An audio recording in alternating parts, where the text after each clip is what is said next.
to ReelInFilms. How are you both doing today? Very good. Thank you. That's amazing.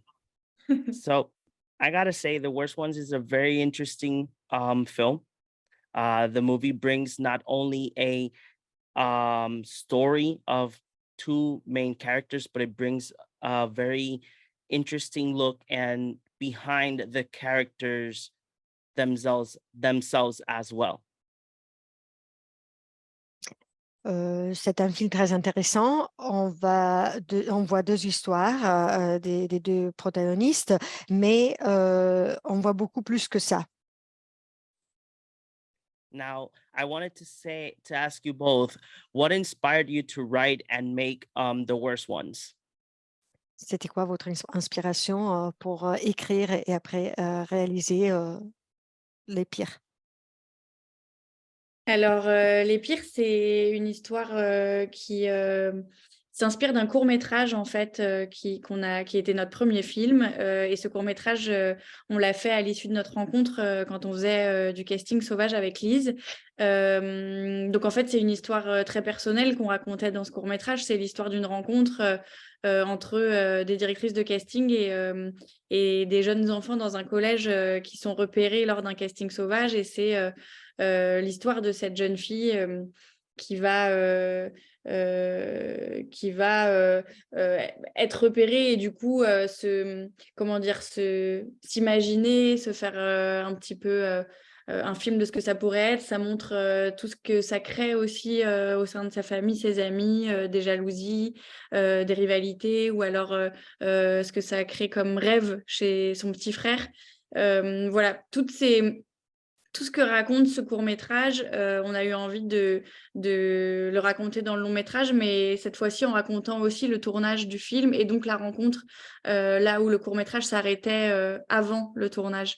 Et pour nous, c'est une façon voilà, de rendre hommage en fait à ces enfants qui sont repérés alors qu'ils ont un peu rien demandé. C'est ça le casting sauvage aussi. Et qui ont des vies pas faciles, des enfances un peu cabossées, et montrer à quel point ils sont capables, lorsqu'il s'agit parfois de travailler, de jouer un rôle, de devenir les héros d'un film, ils sont capables de le faire mieux que beaucoup d'autres.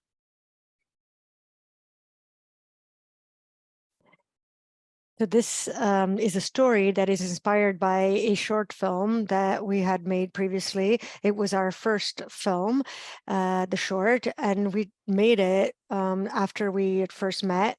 We met after when we were both working as casting directors, doing what is known as street casting. So Lisa and I we're involved in it at a very personal level. And in our short, we told the story, and it was the story of a meeting of casting directors with some young kids in a school that are hired after a street casting process. And it focuses on the story of this young girl who is scouted and then hired to make a movie.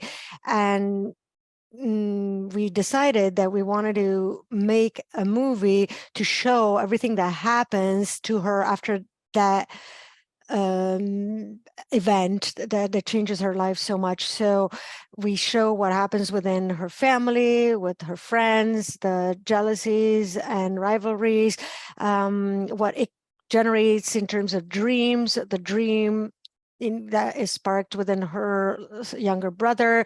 So this is what our short talks about or revolves around. And we wanted to expand on that and turn that into a feature film. And in the feature film, we wanted to go beyond that first stage and also include the shooting of the movie. So that's what we decided to focus on. So the short ended at the casting, and by including the shooting, we wanted to pay tribute to those kids that are scouted when they hadn't asked to be in it. It wasn't their making.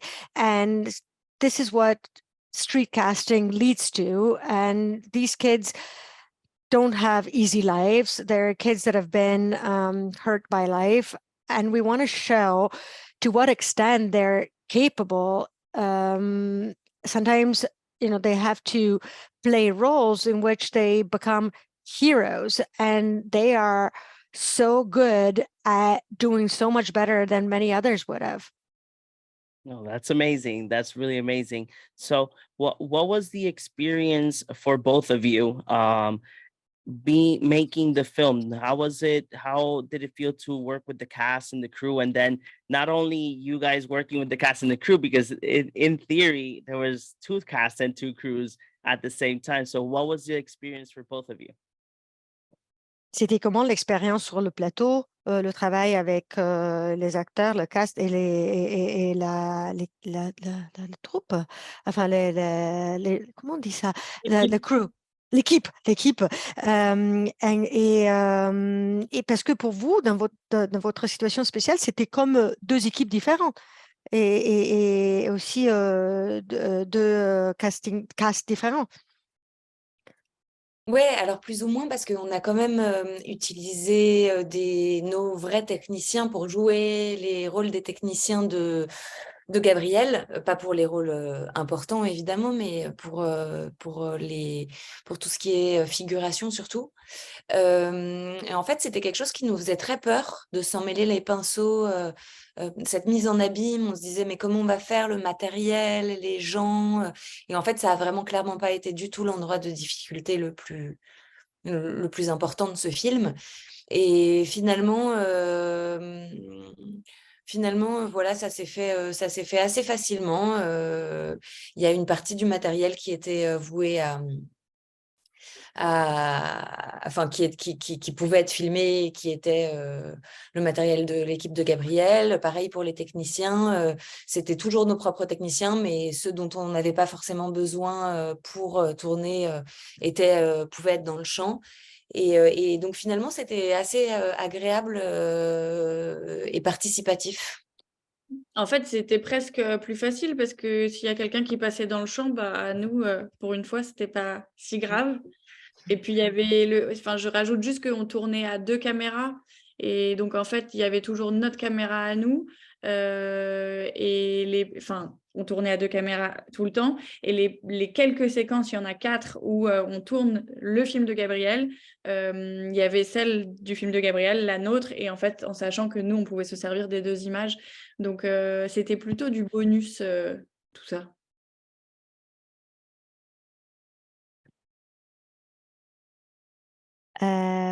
Well, more or less because we used our own crew to play the roles of the crew in Gabrielle's film.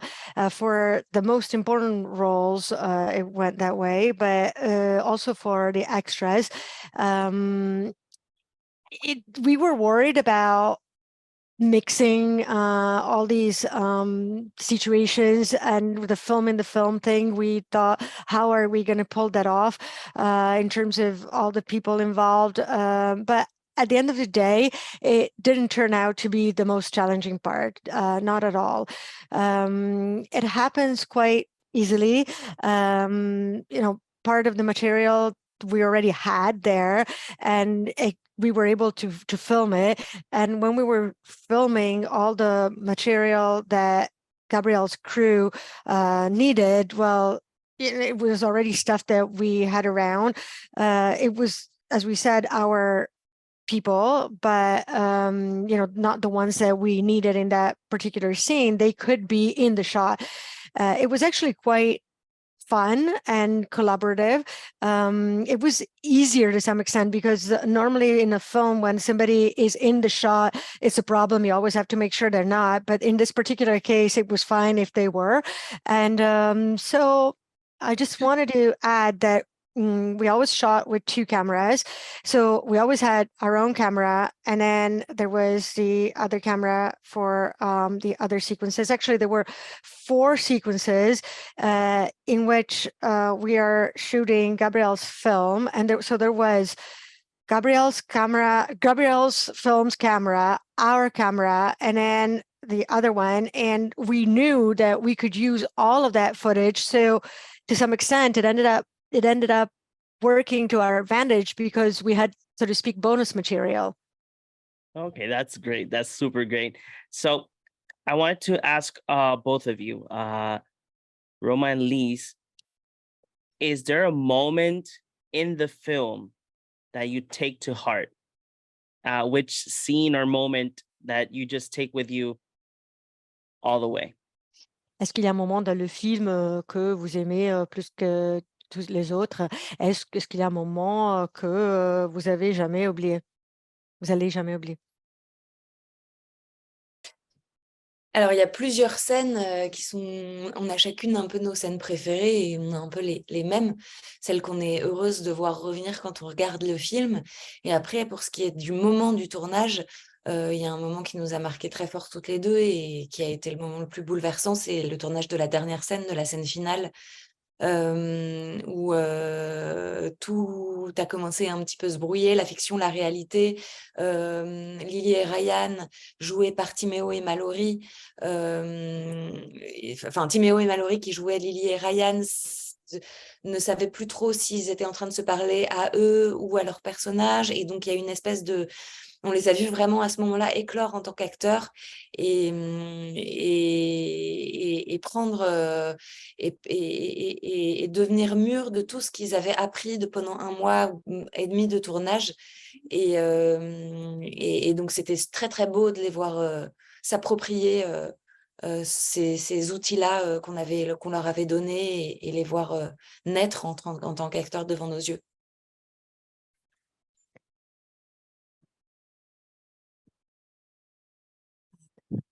Hold on a second. Well, we have multiple scenes that we love, and each one of us has their favorites, but then there's some that we both love, and we're happy to see them come back when we're watching the movie again. At the time of the shooting, there was one that had a deep, deep impression on us, on both of us, because it is the most moving moment. And it's the very final scene. When everything sort of started to blend into reality and fiction all came together, and Timéo and Mallory were playing the role of Lily and Ryan, and the two, Timéo and Mallory, didn't really know anymore whether they were acting or whether they were talking to themselves as out of character or in character. So it was when we truly witnessed them coming into their own as actors. We saw them blossoming, and we saw sort of a ripening of everything that they had learned over 6 weeks of shooting.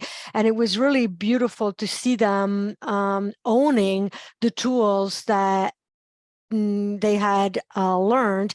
And it was beautiful to see that spring up, to see an actor being born in front of our very eyes. Yeah, I gotta say that scene was amazing. As soon as that final portion where it goes to black and it ends, it's such a powerful scene, I gotta say. C'est une scène vraiment puissante à la fin, avant que ça passe au noir. C'est vraiment un moment extrêmement touchant. Merci. Merci. I would want to know, there's this scene in the film that is where Ryan is shooting a scene where he has to like relive a nightmare, for my understanding, and then a lot of doves go like behind him. My question is, what is the meaning of that scene in the film? Il y a une scène où, si j'ai bien compris, Ryan doit revivre un cauchemar. Et après, il y a tous les pigeons, la volée des pigeons. C'était quoi le significat de cette scène? Alors en fait, cette scène, elle a pas mal questionné les gens parce que effectivement, elle est un peu étrange. C'est donc une séquence dans le film de Gabriel qui est censée être un cauchemar du personnage du film. Et le personnage du film est un enfant qui se libère au contact des oiseaux. Donc en fait, à l'intérieur de cette scène, il y a quelque chose d'un petit peu ironique de notre part parce que en fait, comme l'a expliqué Lise tout à l'heure, c'est un petit peu le film de Gabriel, il est plein d'archétypes du film social comme on le connaît en France et puis qui parfois est un petit peu enfin comment dire, critiqué parce que c'est souvent un petit peu les mêmes choses qui reviennent. Et donc, il y a parmi ces choses-là l'enfant qui, au contact d'un animal, va trouver sa voie. Il y a le cauchemar, le rêve, le fantasme filmé, toujours un petit peu de façon folle et absurde. Il y a les familles dysfonctionnelles, l'alcoolisme dans les familles. Voilà, c'est un peu ce qu'on a essayé dans chaque séquence de mettre, tout en n'en faisant pas des séquences complètement nulles, mal faites et comme s'il était dénué de talent. Mais en tout cas, cette scène-là particulièrement raconte ça. Et après, dans notre film, elle nous permet, c'est un peu un levier qui nous permet aussi de raconter comment Ryan, à cet endroit-là du film, va dépasser ses peurs, le regard de tout le quartier, des autres, des grands, des mecs avec qui il traîne et qui se moquent de lui, et comment il va dépasser tout ça pour cette fois-ci être du côté de Gabriel et du côté du cinéma. Et comment ça lui fait du bien, en fait, de montrer à tout le quartier qu'il a réussi. Voilà.